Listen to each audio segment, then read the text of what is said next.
Whether they just felt the situation was nastier than it needed to be, felt a line was about to be crossed for them, or were simply sick of biting the dust on screen. Every one of the actors on this list royally put their foot down before these particular storylines or versions of them ever got in front of a camera. This is Whatculture, and here are TV storylines actors refuse to do. A janitor storyline featuring some nasty posters, Hollyoaks. Many moons before he shot to fame on British sitcom Gavin and Stacey, and eventually became an American talk show superstar, James Corden was simply an up-and-coming actor looking to make a name for himself in the business. And like any young performer in Britain, when the chance to appear in long-running soap opera Hollyoaks popped up towards the end of the 90s, Corden understandably jumped at the chance to get on the telly. However, even that early in his career, Corden knew when something just did not feel right, and did not hesitate to refuse to film a moment within his storyline as a college janitor due to some quite offensive set decoration. As the Into the Woods star would note to the New Yorker, when a scene required the viewers to enter his character's bedroom, he was stunned to find that the set decorator had thrown a number of junk food posters up on the walls. Corden wouldn't shoot this chunk of the storyline until they were ripped down, and remembered thinking they were just really being nasty about anyone that's overweight, whilst also telling the person responsible that he didn't know of anyone who would take a picture of a hot dog and a burger and stick them on the wall. If it wasn't clear from that story alone, Corden was not the biggest fan of his spell working on the soap,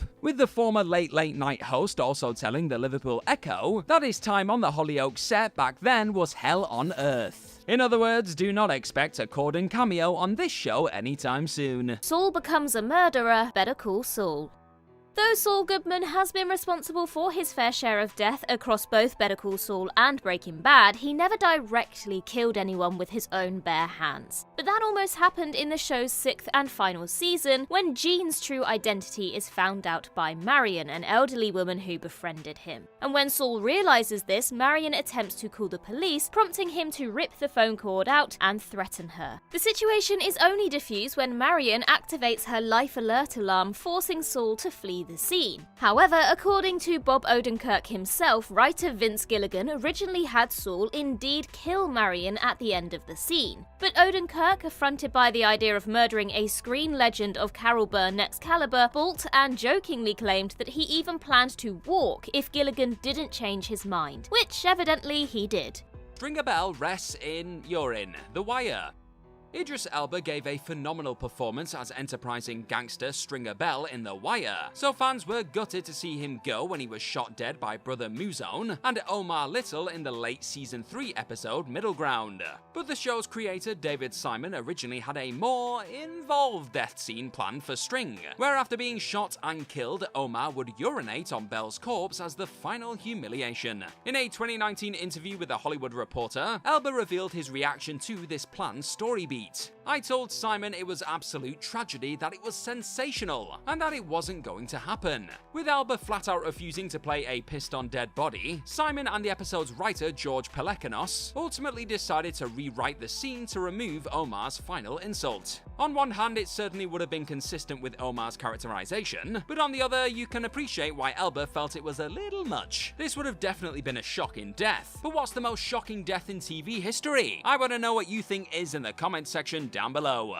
A line being crossed during the Soulja Boy storyline, The Boys. Without doubt, one of the most violent and regularly shocking shows of recent times, Jensen Ackles knew what he signed up for when he agreed to show up as Soulja Boy in the 3rd season of Amazon Prime Video's The Boys. And while the supernatural star was very much up for the majority of the mayhem that would be sent his way in a world known for disturbing milk drinking and some of the most outrageous deaths ever to land on the small screen, Ackles wasn't happy with all of his character's original arc. After reading through the early scripts, the actor recalled to Entertainment Weekly that he finally found where his line was. The actor would then call showrunner Eric Kripke to let him know that as a father of 3 and a son and a husband and a self-respecting human being, I can't do this. And while neither Kripke or Ackles would specify exactly what this version of the storyline would have required the original premiere superhero to do, it's safe to assume that it was something pretty darn horrific. and a case of the already daring show perhaps pushing things a little bit too far. In the end, the pair were at least able to figure out a compromise. One which, as Kripke put it,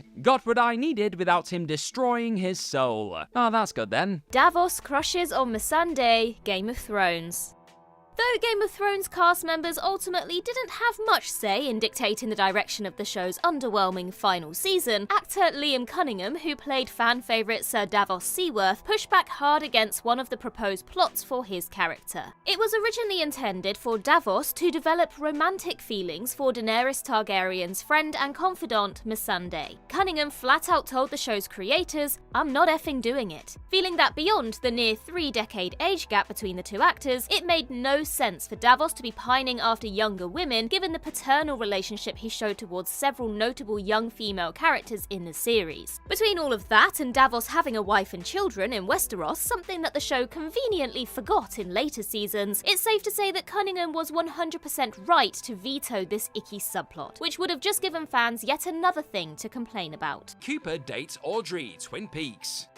Anyone with a pair of working eyeballs could pick up on the serious sexual tension between Agent Dale Cooper, played by Kyle MacLachlan, and 18-year-old Audrey Horne, played by Sherilyn Fenn, throughout Twin Peaks. And indeed, David Lynch ultimately planned for this to bloom into a full-on romance. But MacLachlan, who is 6 years older than Fenn, objected to the subplot, feeling that it would be inappropriate and out of character for Cooper, an FBI agent, to be dating a high schooler. Curiously, however, Fenn claims that the real reason for MacLachlan's refusal was due to his then partner Lara Flynn Boyle, who played Donna Hayward on the show, being jealous of Fenn's prominence on the series. Either way, the Coop-Audrey love story was resultingly axed, with Heather Graham's Annie being brought in as a new romantic interest for Coop, who ironically was a whole 5 years younger than Hayward, albeit not playing a high schooler at least. A Jesus joke in the middle of the super judgy Angela Oscar storyline, The Office. Just about every single core character found in the US version of The Office could be relied on to deliver some absolutely side-splitting quips and pieces of deadpan brilliance during that show's legendary 9-season run. And Angela Kinsey's Angela Martin was no different, with the hilariously cold-hearted head of accounting's awkward interactions with everyone from Dwight Schrute to Oscar Martinez being a regular hoot.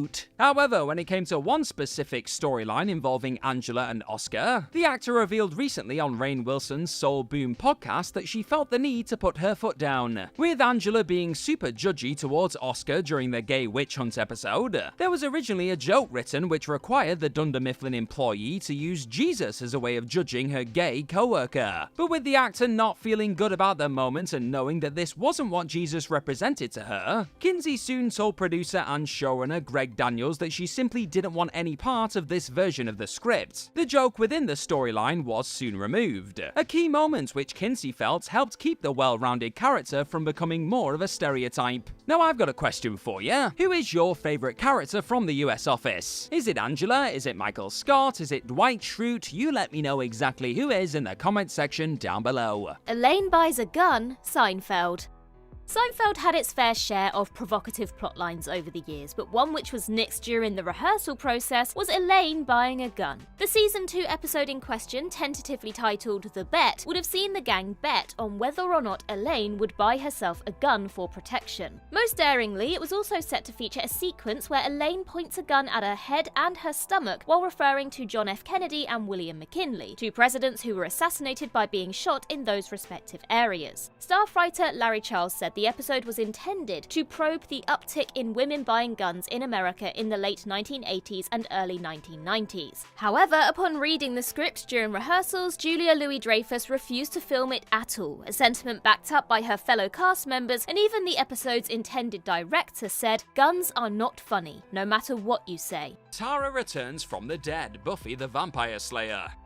In Buffy the Vampire Slayer's Season 6 episode, Seeing Red, fan-favourite character Tara was shot and killed by Warren. And as much as Joss Whedon just loves killing off his most cherished characters, in this case he initially planned for her to return. Fans were furious with Whedon for killing Tara off, enough that they demanded he finagle a supernatural means for Tara to return from the dead.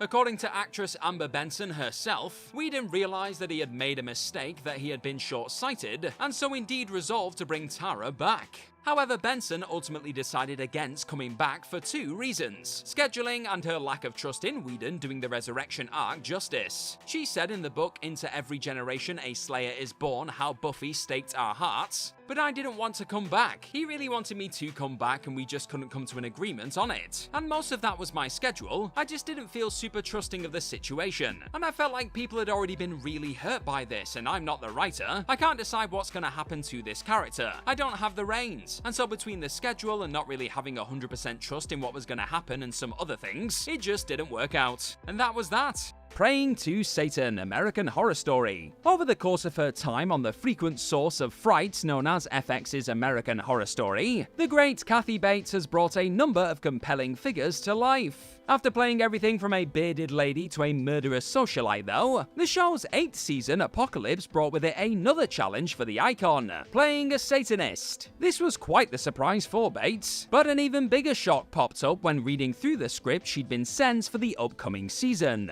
You see, Miriam Mead's storyline in the show originally saw her praying to Satan. Not long after discovering that though, Bates let the show's creators know she would not be doing such a thing. Being a 2-time survivor of cancer, Bates told EW, "I'm not gonna screw around with that." The team just about managed to get the actor to utter the phrase "Hail Satan" a few times during the storyline in the end. But even that was something she wasn't exactly over the moon about. And you can hardly blame her, can ya? Some things are just not to be messed with, folks. Charlie comes back from the dead and then dies for real. 2.5 Men.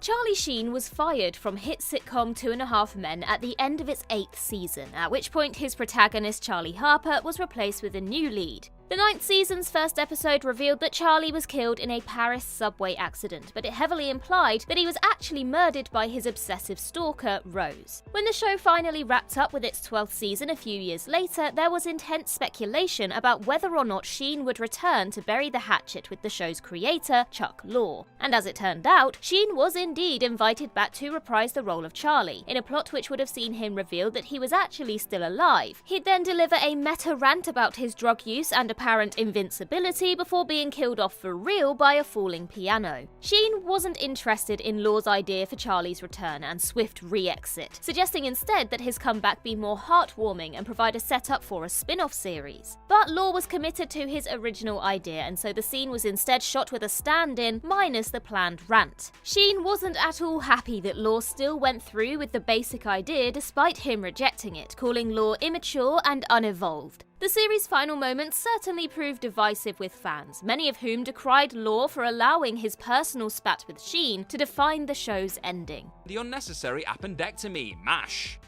Sometimes an actor will refuse to perform a storyline when they firmly believe in their bones that it's inconsistent with the character they've been playing for years, as was the case with MASH star Mike Farrell, who played BJ Honeycutt throughout the series. The season 7 episode Preventative Medicine revolves around a reckless lieutenant colonel whose battalion has sustained more casualties than any other. Originally it was scripted for Hawkeye and BJ to conspire to perform an unnecessary appendectomy on the colonel, in order to keep him on the bench and save the lives of his men. However, Farrell felt that it would have been out of character for BJ to participate in such a plan that so flagrantly disregarded medical ethics. Though the show's writers cited a real-life example where just such an incident occurred, Farrell dug his heels in, insisting that he knew BJ as a character and was sure he'd never agree to such a morally dicey procedure. And so the episode was rewritten to have BJ firmly protest Hawkeye's unnecessary surgery and refuse to help him. Furthermore, the episode ends with wounded soldiers flooding their tents regardless, to which BJ tells Hawkeye, "You treated a symptom, the disease goes merrily on." Any storylines involving sex scenes with Wolf West, Scoundrels. Originally cast in ABC's 2010 dramedy series Scoundrels, Neil McDonough was set to play the part of criminal Wolfgang Wolf West in the show. However, the actor was suddenly replaced 3 days into the shoot, with it being reported by Deadline at the time that McDonough's departure was all down to the fact he wouldn't do any heated love scenes that popped up in his character's storyline, as he'd also refused to take part in other intimate scenes during his time on the likes of Desperate Housewives and Boomtown. Why, I hear you ask? Well, because McDonough is a devout Catholic and a family man, that's why. The actor would tell Christian Examiner back in 2016 that while he felt killing people in a project was fine as this was not real, the same couldn't be said for being in bed with another woman. He'd also add that he didn't like the idea of having to explain to his youngsters what he was doing with other ladies on screen. Yeah, that would be an awkward conversation, I guess. McDonough may have lost out on a reported $1 million payday for refusing to stick to what was planned for his Scoundrels character in particular, but the actor still stood by his decision and his wife. Later telling Closer magazine in 2019, "I won't kiss any other woman because these lips are meant for one woman." He said romance was dead, eh? And cheers for checking out this video today, folks. Now go and tap on that subscribe button down below for more Whatculture stuff in your life. Jim kisses Kathy, The Office. In the 8th season of The Office, a temp worker joins Dunder Mifflin's office to cover Pam's maternity leave, an attractive young woman named Kathy Sims, who quickly develops quite the romantic interest in Jim, despite knowing he's married with children. Though Kathy's attempts to seduce Jim are ultimately firmly rebuffed, creator Greg Daniels initially planned for the pair to share a kiss while away on a work trip in Florida. The prospect disgusted John Krasinski enough that he even went as far as to refuse to shoot the scene outright, feeling passionately that having Jim cheat would risk obliterating the audience's investment in his and Pam's relationship altogether. In the book Welcome to Dunder Mifflin, The Ultimate Oral History of The Office, he said, "My feeling is there is a threshold with which you can push our audience. They are so dedicated and we have shown such great respect to them, but there's a moment where if you push them too far, they'll never come back. And I think that if you show Jim cheating, they'll never come back." And once again, the actor was right. Having Jim kiss Kathy would have been a devastating, wholly unnecessary betrayal of both Pam and the audience who'd spent 8 years watching the pair. The Season 3 flash forward, Riverdale. Riverdale's 3rd season ends with a flash forward showing Archie, Betty and Veronica out in the woods covered in blood, as they shed their clothes and burn Jughead's beanie while agreeing to go their separate ways in order to avoid being caught. Fans were primarily left wondering what happened to Jughead and why he wasn't in the scene, that perhaps the beanie burning moment was meant to imply his death. As it turned out, this was simply a result of actor Cole Sprouse refusing to strip off and shoot the scene in the cold. At San Diego Comic-Con 2019, Sprouse's co-stars revealed that Jughead was indeed scripted to be a living, breathing part of the group, but when he refused to film it, the writers simply changed the scene to imply something untoward might have happened to him. In co-star KJ Aper's own words, "The only reason why that scene happened is cause Cole was cold that night.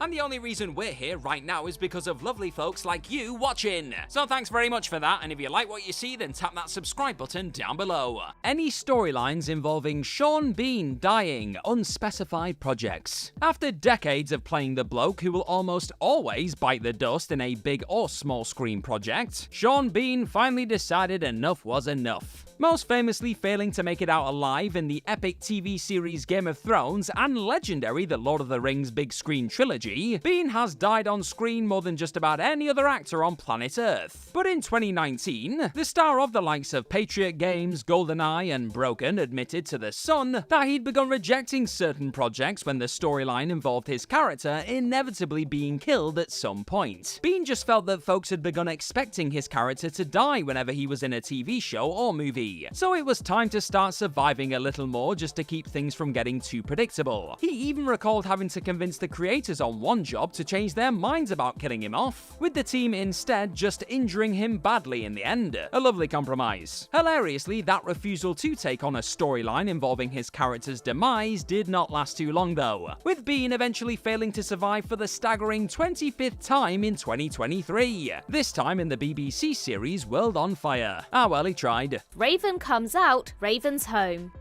That's So Raven's spin-off series Raven's Home, of course, brought Raven-Symoné back to portray protagonist Raven Baxter. But before the first season began filming, Disney proposed a change in Raven's character which she wasn't too thrilled about. Raven-Symoné, who is gay in real life, said that Disney wanted to make her character also gay in the revival, something the actress was firmly against and ultimately vetoed. The reasons for this are complex, with Raven-Symoné evidently being wary of the Raven character being conflated with who she is as as a human being. She said, "The reason I said no wasn't because I wasn't proud of who I was or I didn't want to represent the LGBTQ+ community in any way. It was because Raven Baxter is Raven Baxter is Raven Baxter. And Raven Baxter is a character that I was proud to play, even if she is straight, cisgender. I don't mind. Let her have her moment. If you ever see me in another character, you see Raven Baxter, and that's just what the deal is. And I think the one thing that differentiates me from her is now a lot more." You know what? That's totally fair enough. Much as it would have been easy for her to use this opportunity to bring some strong LGBTQ+ representation to a popular brand, it was personally important for her to draw a line between Raven the character and Raven the real-life person. Greg's hair turns bright orange, the Brady Bunch.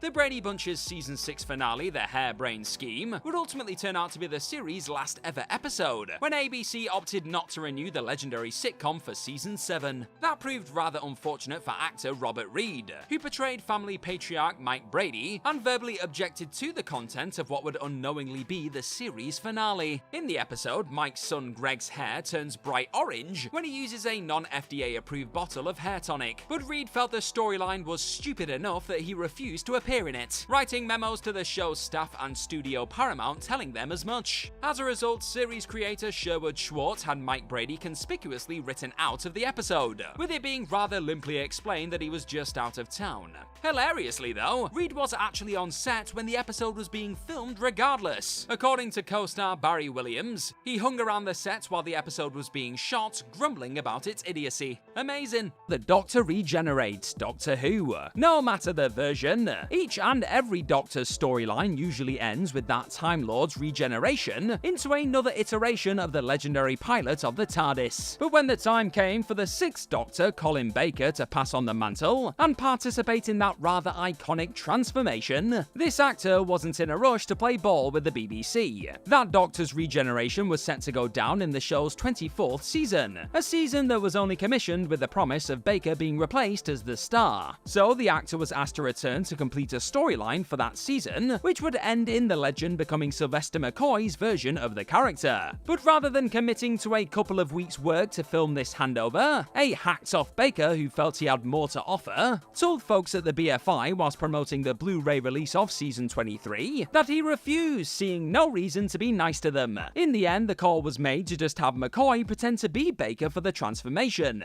throwing on a wig and laying face down before regenerating into the then newest version of the Doctor. Baker would at least eventually apologise for being brutally selfish and forgetting about the fans when making that decision. But not even a former Time Lord could change this bizarre moment in Doctor Who history. The Doctor teams up with J.K. Rowling, Doctor Who. Per its fantastical nature, Doctor Who is capable of getting away with a lot. And though everybody's favourite Doctor, David Tennant, certainly seems like he's up for anything, even he felt that showrunner Russell T Davies' most fan-serving idea was just a bit too much. At one point, Davies extended an invitation to Harry Potter author J.K. Rowling to write an episode of the series, but when she declined due to her ongoing commitments writing the Harry Potter books, Davies had another idea, giving her a role in an episode. In 2008, Davies came up with the idea for a Christmas special in which Tennant's Doctor would have to fight his way through witches and wizards in order to reach Rowling, whose written ideas have started to become reality. But David Tennant wasn't a fan of the idea, feeling that it would be less a fun crossover than an outright spoof, and in Davies' own words, "We've got to keep him happy." So the Who Potter team-up was thrown in the bin. For more Doctor Who news and tidbits, then make sure that you head over to our sister channel Whoculture, where we are keeping you up to date with the latest and greatest in the Whoniverse. Reese and Carter's romance, Person of Interest. Since sci-fi crime drama series Person of Interest ended in 2016, various cast and crew members have spoken out about lead actor Jim Caviezel's chaotic presence on set, with Caviezel using his power as the show's star to impart his fringe political beliefs on the very series itself. Caviezel's conservative tendencies extended to him refusing plans for his character, John Reese, to embark on a romance with Detective Joss Carter, played by Taraji P. Henson. Though the pair do kiss once, Caviezel ultimately put the kibosh on any further plans due to his own belief that interracial relationships were wrong. This apparently offended Henson enough, as it should have, that she decided to quit the show to pursue other opportunities. As such, Carter was abruptly killed off midway through the series' 3rd season, and let's be honest, Henson's career career hardly suffered from her departure. The return of a brother, Frasier. While the great Kelsey Grammer may have eventually returned to the legendary world of Frasier for its revival/sequel series, the same couldn't be said of the titular Crane's younger brother, played by David Hyde Pierce in the original run, but it wasn't for a lack of trying. Grammer would eventually reveal to Variety that he did very much want the Niles actor to pop back up in this spin-off of sorts, and even tried to convince his one-time co-star to come along for the ride. However, it soon became clear after some real talks about the reboot that Hyde Pierce just wasn't entirely interested in a comeback, with Grammer explaining that David simply didn't want to play the character anymore, no matter what potential storyline or idea was put in front of him. Later, when talking to the LA Times, Hyde Pierce himself, who won 3 Primetime Emmys for his work as Niles, would note that while he certainly loved his time on the show, he never really wanted to return and didn't like the idea of being too committed to Frasier to do other shows and musicals he fancied doing too. He also felt they didn't actually need him for that revival, before adding, "It's doing great and the new people they have are great." And with this revived Frasier eventually being renewed for a follow-up season, it looks like this particular refusal worked out for everyone then. Oh yeah, and the door still seemingly isn't closed on a potential Niles comeback at some point either. Let's just see, eh? Kato loses a fight to Robin, the Green Hornet. The 1960s TV adaptation of The Green Hornet had a few fun crossover events with the 60s Adam West starring Batman series, which reached a fascinating head when the Green Hornet and Kato showed up in 2 episodes of Batman's second season. The duo were in Gotham City to take down a counterfeit stamp ring when they crossed paths with Batman and Robin, leading to a chaotic fight scene in which the quartet both teamed up with and then battled each other. Originally, Robin was scripted to defeat Kato in one-on-one combat, but Bruce Lee, a world-class martial artist, refused to film Kato losing, quite rightly feeling that audiences simply wouldn't buy him getting hosed by the boy wonder after seeing him kick so much righteous ass on his own show. And so a compromise was met. The fight would end as a tie, even if it's clear to anyone with even barely functioning eyeballs that Kato was about to flatten Robin with those educated feet of his. Sulu gets a katana, Star Trek the original series. Even if you've never seen a single episode of Star Trek the original series, there's a good chance you've seen the iconic image of a shirtless Sulu brandishing a sword and running around the Enterprise like a member of the Three Musketeers. This scene occurs in the series' 4th ever episode, The Naked Time, where an inhibition-lowering infection spreads throughout the ship, in turn prompting Sulu to fancy himself a swashbuckler. However, the episode was originally written to have Sulu using a katana instead, but George Takei refused to film the sequence with such a culturally stereotypical prop, instead opting for a sword. He said, "Originally they wanted to put a katana sword in Sulu's hands. It was technically consistent with my ancestry, but as a boy I had never played samurai. I played Robin Hood. My parents had taken me to see Errol Flynn in The Adventures of Robin Hood, and it swept me away. I had my mother make me a Robin Hood outfit, and my backyard became Sherwood Forest. Huzzah!" Prue's return from the dead, Charmed.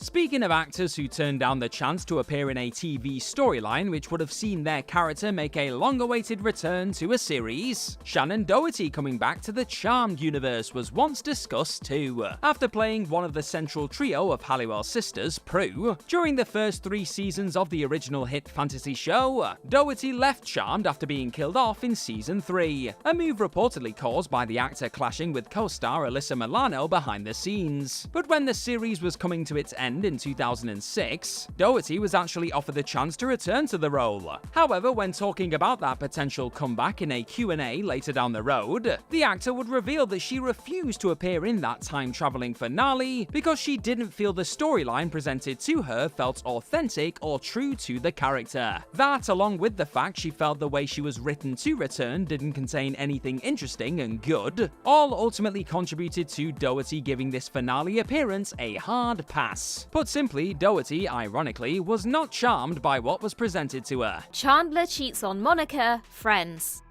Much has been written about Matthew Perry's iconic performance as Chandler Bing on Friends following his tragic recent passing. And perhaps the most surprising story to emerge is that Perry had to intervene and stop the writers proceeding with a cheating storyline. In the season 5 episode The One in Vegas Part 1, Chandler was originally written to cheat on Monica with a hotel worker after the pair argued about Monica having lunch with her former lover, Richard. According to actress Lisa Cash, who was set to play the hotel worker in question, the scene got far enough that she and Perry had fully rehearsed it, a sequence where she delivers room service to him and they end up sleeping together. But the day before the scene was set to be shot in front of a live studio audience, Perry went to the writers and declared he wouldn't film it, that the audience would never forgive Chandler for being unfaithful. And so the scene was tossed out, with Cash instead being recast as a flight attendant for a scene with David Schwimmer and Jennifer Aniston instead. Frank goes to jail. It's always sunny in Philadelphia.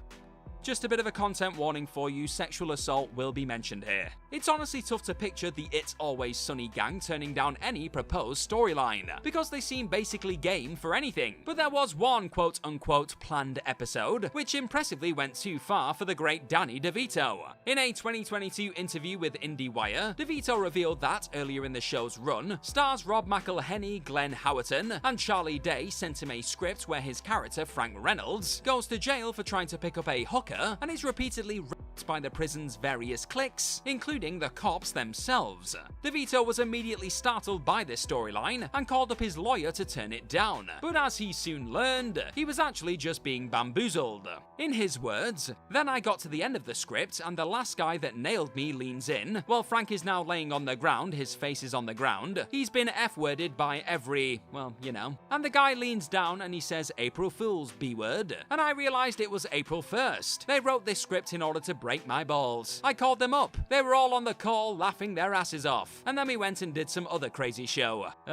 Good one? James Kent's being attracted to men, True Blood. Before ultimately being replaced by Nathan Parsons in the series, Luke Grimes was the first actor to wander around the small screen world of True Blood as vampire James Kent. Following on from his introduction in season 6, however, it was soon announced that Grimes had suddenly departed the show before its 7th and final season, with the creative direction of the character being cited as the reason at the time. Grimes' publicist would also release a statement saying his feature film schedule was the reason for his departure, not any storylines. As season 7 eventually began to unfold on screen though, and the Kent character became involved with Nelson Ellis's Lafayette, it was later reported by BuzzFeed that this was actually the key reason Grimes parted ways with True Blood. A source close to the project said that Grimes was not comfortable playing a gay character in the show, with the actor apparently refusing a number of the initial scripts he received, which made it clear that a Lafayette-James romance was incoming.